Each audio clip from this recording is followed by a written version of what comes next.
ব্যথা কোথায় তনু? ব্যথা কোথায় বলো তো? ব্যথা কোথায়? ব্যথা কোথায় তোমার?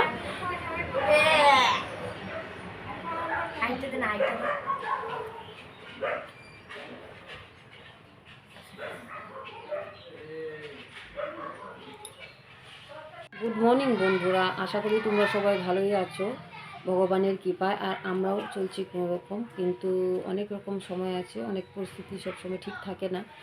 আর যেহেতু আজকে মনটা বেশি একটা ভালো না, কারণ কালকে রাতের থেকে একটা কোনো ঘটনা শুনেছি, মানে আমাদের পাশে একটা ছেলে মারা গেছে। ওকে আজকে নিয়ে আসবে, আর তোমরা পরে দেখতেই পারবা, তোমাদেরকে সবাইকে দেখাবো আসবে যখন। আর এদিকে আমি এখন কাজ তো থেমে থাকবে না, কাজ তো করতেই হবে, বাড়ির সম্পূর্ণ কাজগুলো করে নিই। আর যেহেতু ও আসার আগে গিয়ে আমি যাব, যে তোমাদেরকে ভিডিওটা করে নিই, দেখাবো। আর এখন আমি মানে সকালে রান্নাটা করেছি, এখন বিছনা টিছনা উঠাবো, ঘর দোয়ার পরিষ্কার করে তারপরে আমি অন্যান্য কাজগুলো করে নেব। যাই হোক, আর এখন আমার কাজকর্ম শুরু হয়ে গেল। আর সবার প্রথমে আমি ঘরটা পরিষ্কার করে নেব। কেন বলো তো? ঘরটা যদি আমি সকালে না পরিষ্কার করি, আর সারাদিনই আমি সময় পাবো না।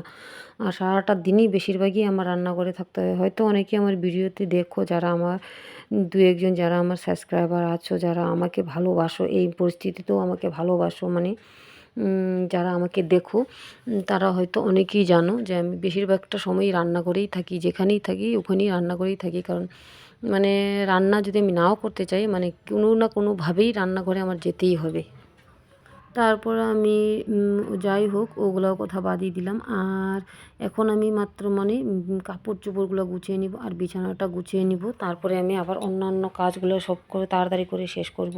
আর এদিকে আবার দুনিয়ার কাপড় চোপড় সব জমিয়ে রেখেছি, মানে আগের দিন যে কাপড়গুলো ধুই ওগুলো পরের দিন আমি গুছাই। কেন বলো তো? বাচ্চারা এত কাপড় চোপড় ছেঁড়া বেড়া করে, মানে প্রত্যেক দিন ওদের কাপড় চোপড় দু বালতি করে ধুতেই হবে। আর ছেলে তো একটু পর পরে আসবে আর ড্রেস পাল্টাবে আর মাটিতে খালি গড়াগড়ি করবে। তার জন্য মানে ওগুলো পরে তো আর বিছানার মধ্যে উঠানো যায় না বাচ্চারা, যেহেতু বাচ্চা নোংরা তো করবেই, ওগুলো ধুতেই হবে, কি বলবো। আর এদিকে এতগুলো কাপড় মানে জমিয়ে রেখেছি। আর জ্যাকেট তো 3-4টা করে বার করা হচ্ছে, মানে বিকালে একটা পরবে, সকালে একটা পরবে, এইভাবেই চলছে একটার পর একটা। আর আমার ঘরেও একদম জায়গা কম, যেহেতু একটা রুম। আর আমার পরবর্তী যেগুলো ঘর আছে ওগুলো কিছুটা হয়েছে, কিছুটা হয়নি। আর বিশেষ কিছু কারণে আমার ঘরগুলো বানাতে পারছি না আমি। তারপরে এগুলো করে আমি ঘরটা পরিষ্কার করে আমি আবার কাপড়টা সেরে আর এগুলো বাইরে এসে পড়লাম। কেন বলতো? আমি কিন্তু অনেকক্ষণ আগেই বাইরে এসেছি, আমি মানে ক্যামেরাটা করিনি, পরে করলাম। আর এই দেখো ওগুলো গুছাচ্ছি, মানে এগুলো সব কাঠ এনেছি আমি আর আমার মেয়ে দুজনে মিলে। আর যেহেতু আর আমার ঘরে কোনো ছেলে নাই আমার বর ছাড়া, আমার দেওর আছে, ও বাইরে বাইরে কাজ করে। আর বাড়িতে থাকলে বাড়ির কাজ করলে বাইরের কাজ হবে না। তারপরে আবার আমি মেয়েকে বললাম, মেয়ের যেহেতু কয়েকদিন পরে স্কুলটা খুলে যাবে, তাই আমি বললাম যে দুদিনে এগুলো গুছাই। কারণ এগুলো কিসের কাঠ, মানে এগুলো মানে আমার দোকানটা যখন ভেঙে দিয়েছিল সব কাঠকোট সব বাড়িতে আনা হয়েছে। অনেক কাঠকোট নষ্ট হয়ে গেছে, পচে গেছে বৃষ্টিতে ভিজে ভিজে। আর আমি গুছাতে পারছিলাম না, মানে আমার প্রচণ্ড ভেজাল থাকে, তাই আমি বাইরের কাজগুলো সহজে করতে পারি না। যেদিনকে একটু সময় পাই টুকটুক করে করি।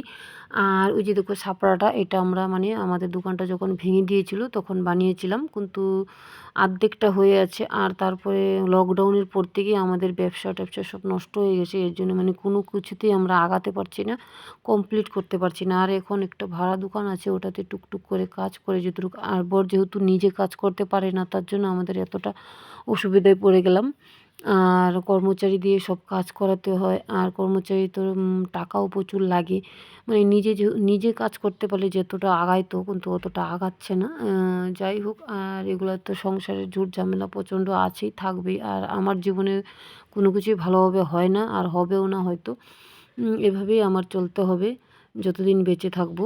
আর এগুলো সব এখন গুছিয়ে নিচ্ছি কাঠগুলো, মেয়েকে বলছি একটু হেল্প করে দিচ্ছে, মেয়েও ধরে ধরে, কারণ বড় বড় কাঠ আমি নিয়ে আসতে পারছি না, তাই ছোটো ছোটোগুলো ও আগিয়ে দিচ্ছে।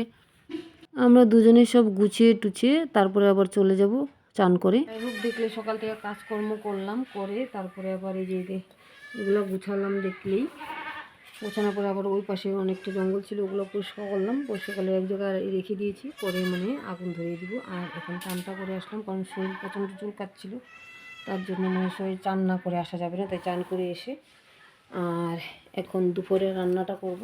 রান্না টান্না করে তারপরে আবার যাবো ওদিকে। হোক, এখন রান্নাটা করে নিই। এখন বেজে গেছে প্রায় 12:30। সকাল সকাল চান না করলে, চান করতে একদম সন্ধ্যা লেগে যায়। আর প্রচণ্ড ঠান্ডা পড়ে গেছে, গলা ব্যথা হচ্ছে, তাই মানে তাড়াতাড়ি করে চানটা করে নিলাম। আর এখন বাচ্চারা চান করবে, তারপরে আমি রান্না টান্না করে নিই, তারপরে ওদেরকে চান টান করে দিব, তারপরে আবার তোমাদের সাথে দেখা হবে।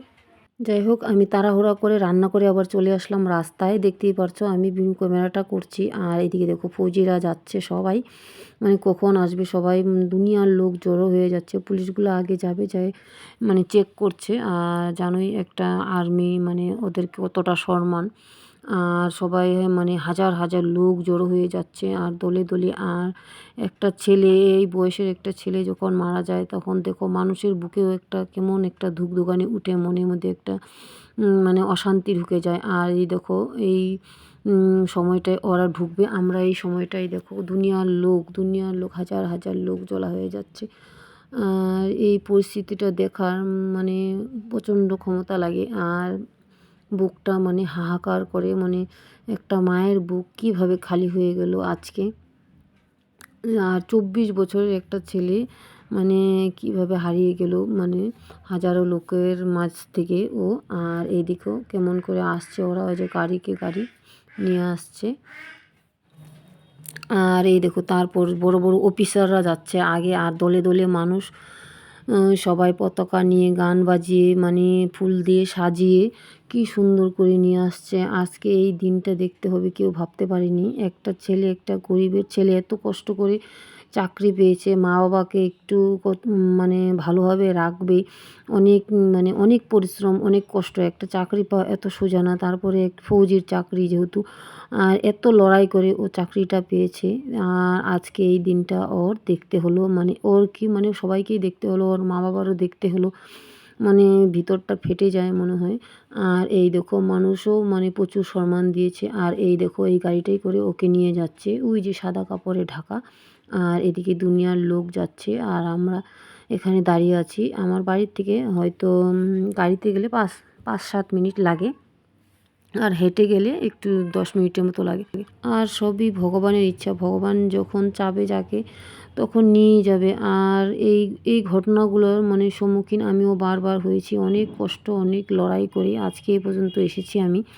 কিন্তু আমার জীবনের অনেকগুলো কাহিনী মানে সহ্য হয় না, তবুও করতে হয়, মানে এইভাবে ঘটনাগুলো হয়ে যাচ্ছে একটার পর একটা। আর এই জিনিসগুলো যখন দেখি তখন আমার ভিতরে মানে চমকে যায়, মানে একটা জিনিস ভিতর থেকে মানে ভয় ঢুকে গেছে আমার যেহেতু ভিতরে। আর এই ভয়টা আমার মনে সারা জন্মেই থাকবে, কারণ আমার বরের যখন অ্যাক্সিডেন্ট হয় অনেক দৌড়োদৌড়ি, অনেক কষ্ট, অনেক লড়াই করে ভগবান ওর দিকে তাকিয়েছে, তাই বেঁচে আছে।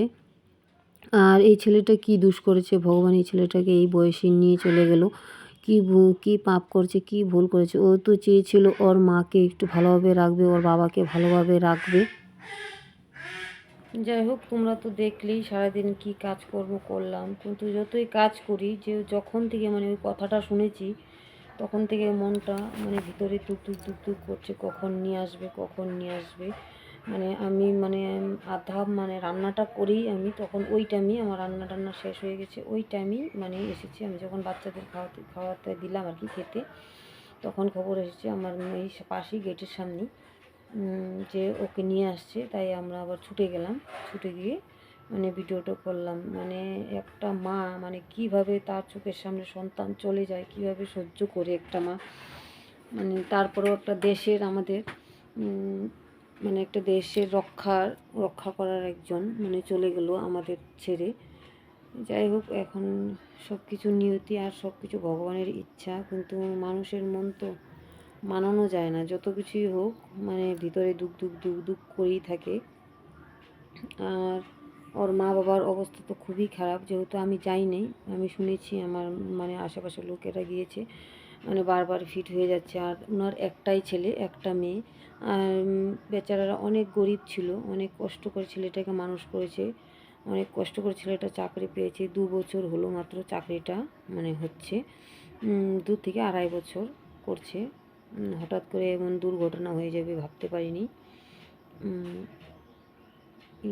ইসেতে দার্জিলিং নাকি সিকিমে কোন জায়গায় জানি বরফে মানে বরফের ভিতরে ঢুকে পড়েছিল, আর মানে শ্বাস আটকে মানে মারা যায়। অনেক চেষ্টা করেছে ওরাও, তো পারেনি বাঁচাতে, কী করব, সবই ভগবানের ইচ্ছা।